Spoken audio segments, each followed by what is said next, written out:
Hello everyone, my name is Marsicovetere, and today I'm going to talk about combat sports principles that apply to site reliability engineering. So a little bit about myself. I'm a senior cloud infrastructure engineer at Formidable in Toronto, and I've been here since October 2020. Formidable partners with many different companies to help build the modern web and design solutions to complex technical problems. Our key values are inclusion, autonomy, and craft, and we have a sizable open source community thanks to products like Victory, Urkel, and Spectacle. Previously, I was working in SRE for Benevity in Calgary for 3 years, and while I'm originally from Melbourne, Australia, I've been living happily in Canada for over 10 years now. You can get in touch with me on Twitter at PaulMarsiCloud, on LinkedIn, and via email. I'm always open to chat with anyone about anything cloud computing, SRE, DevOps, and certainly about anything related to MMA and boxing. I also run a serverless blog called The Cloud of My Mind in my spare time as well. So combat sports and SRE are not areas that would typically be associated with one another, and let's face it, combat sports like boxing and MMA are never typically associated with tech, software engineering, or systems administration as well. Specifically, these two things are not quite the same.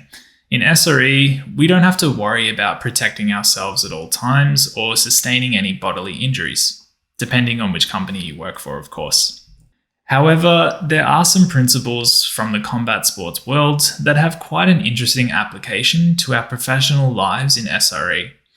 Today, I'll demonstrate 5 of these combat sports principles, along with some examples of how these specifically apply to SRE. So let's get started with number 1. Sometimes you are the hammer, sometimes you are the nail. What exactly does this mean? In combat sports terms, this means that in some fights, you will be the one winning and punching your way to victory, but in the next fight, it might just be your turn to be on the losing end. It's important to roll with the punches, as you might find yourself as the nail from time to time. For SRE, due to the complex nature of cloud infrastructure in the modern web, you are never too far away from your next outage or difficult incident at any given time. However, it's important to remember that when things are going very well or very poorly, that the inverse is always right around the corner. We can all have those days where things can be going incredibly well, and the updates and changes that you are making are helping tremendously. These updates and changes could be adding an extra AZ zone for redundancy, optimizing slow database queries, or putting together a backup and restore solution that you are confident in during disaster recovery. This would be us in SRE being the hammer.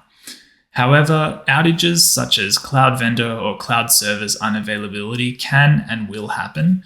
Full regions can go offline or be intermittently unavailable, or your DNS could be completely unavailable.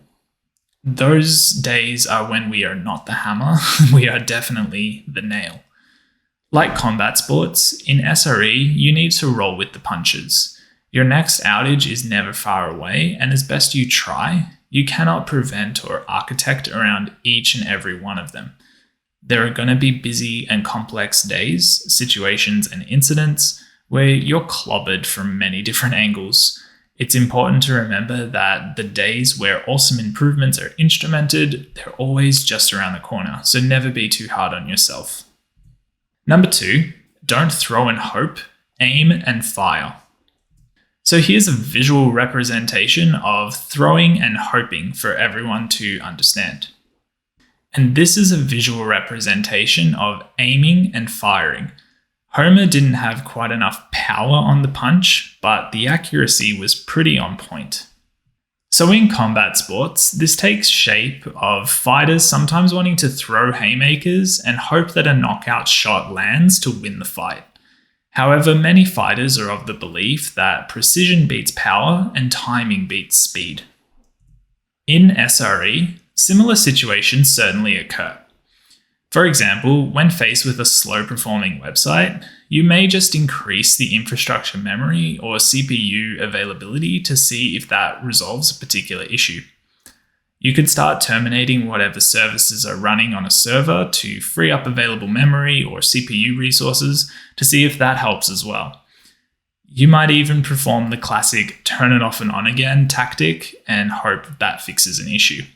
All those actions could be viewed as throwing haymakers, rather than properly investigating and debugging why a system or service is failing and then making the necessary changes to fix the underlying issue. Granted, the haymakers thrown might solve an issue completely or buy you extra debugging time during a particular incident or outage, which is always welcomed. However, always defaulting to these responses each time an incident occurs, unfortunately, is not a valid long-term tactical response. It's far better for you and your SRE team to aim for the root cause or causes as to why an issue might be occurring, and then fire your remediation actions via monitoring, alerting, or code fix deployments. Number 3, don't react, respond. No, this isn't another framework for JavaScript. We're actually talking about our actions and emotions during particular situations. In combat sports, this principle is there to remind fighters to keep their emotions in check when something is happening, as it can help control the outcome of what happens next. Uncontrolled, a reaction might cost a fighter victory or expose a flaw that could be used against them in the future. A response is always more calculated and tactical in the long term. In SRE, this is a very important principle when it comes to dealing with incidents or outages. When faced with an unfortunate situation, it's far too easy to think that the whole world is crumbling around you or that the incident itself is completely unresolvable. Some folks might even start to blame their colleagues, vendors, or the software application and logic.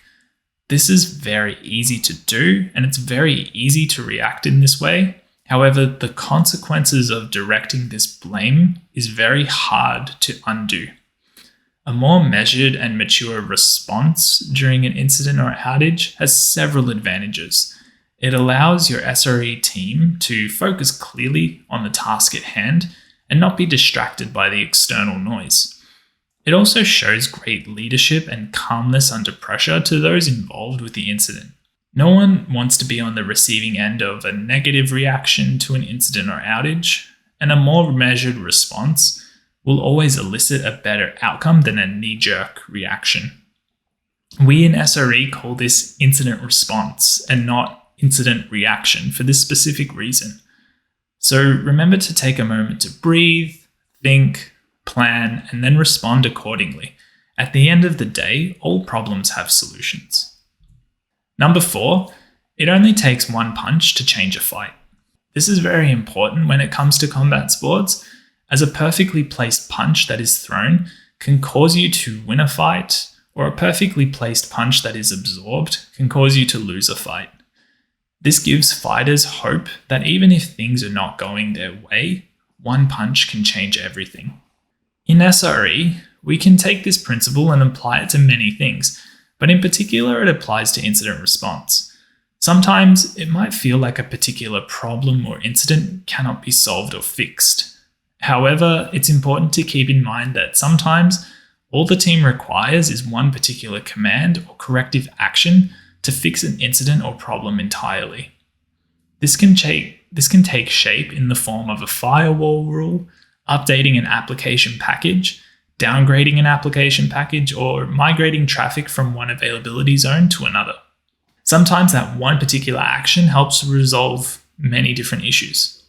Conversely, it's equally important to keep good communication amongst the SRE group and teams and not perform any commands or actions without letting the team know, and potentially having their authorization and permission to do so as well. Nobody enjoys cowboy coding, and a team member deciding, you know what, I'm going to update this database row, or screw it, I'm going to restart this server, that can make a bad incident even worse. I say these things not to stress anyone out or advise folks perform no actions. Rather, you must be cognizant that those actions that you take can have very positive or very negative effects. So think carefully and talk to your team before you hit the enter key, especially during an incident. Finally, with number 5, it's important to remember that a fight is won or lost based on preparation. What this means for combat sports terms is that the true outcome of a fight is determined by how well the fighters prepare. Preparation takes place in the form of training in the gym, and when situations are not prepared for, this is when fights can be lost. Fail to prepare means prepare to fail. For SRE, this translates to preparing for as many possible outcomes as is feasible. Sure, you cannot prepare for every outcome, but preparing for as many as you can will have great success should you encounter any roadblocks.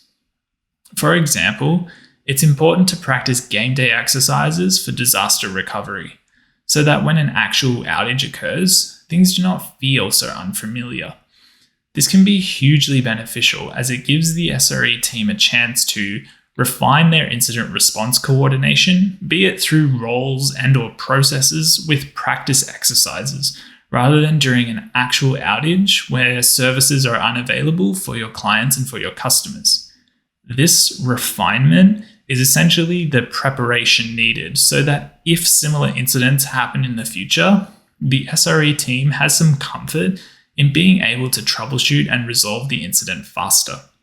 Further, by practicing these game day exercises, there is much less reliance on winging it or guessing what to do when troubleshooting an issue, whether or not it is actually related to an incident. Practice certainly makes perfect, and the more an SRE team seeks the uncomfortable, the more they will become comfortable. Similarly, being prepared can also take shape by practicing deployments in lower environments before releasing directly to production. This can potentially save you from outages or downtime simply by taking the time to preview how a service might look and be deployed in a pre-prod or staging environment, rather than always deploying directly to production. Yes, there are trade-offs for deployment velocity for teams to consider here, but this can be a helpful approach in establishing confidence in production deployments, as you set an expectation on what you expect to see based on a similar looking environment. The same can definitely be said about automated testing in deployment pipelines as well. Now, I said I would talk through 5 combat sports principles, but there's actually a bonus one that applies to SRE and in life in general. And that is the infamous Mike Tyson quote, "Everyone has a plan until they are punched in the face." This is important to remember as this principle still rings true for SRE.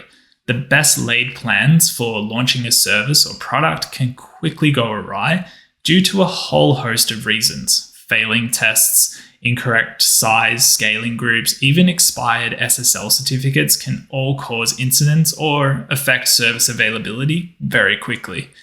SRE teams need to stay on their toes and stay focused for when they too are metaphorically punched in the face. In tech, not just in SRE, plans often change quickly and drastically, so this becomes easier to adapt to over time and with experience. The threats of seemingly random errors, incidents, and outages that alter the original plan will forever remain, so it's important to stay ready for what the machines decide to throw at us. So to recap our combat sports principles that apply to SRE, number 1, sometimes you are the hammer, sometimes the nail. You need to appreciate the good and the bad within our lives in SRE. Number 2, don't throw and hope, aim and fire, especially when troubleshooting and resolving incidents. Number 3, don't react, respond. This is why it's called incident response and not incident reaction. Number 4, it only takes one punch to change a fight. Think of this whenever you are troubleshooting or are mid-incident. One command can alter the outcomes, for better or for worse. And number 5, the fight is won or lost based on preparation. So always try to stay prepared in your incident response and troubleshooting so that you're not having to wing it as often. And of course, try to remember that all the greatest laid plans can go awry once things start to go badly. Keep your head up, stay in the fight, and as the referee says, protect yourself at all times. With that, I want to thank you for tuning in and listening to this talk on how combat sports principles apply to site reliability engineering. A big thanks to Conf42 for providing this opportunity, and I look forward to hearing from everyone in the future. Thanks.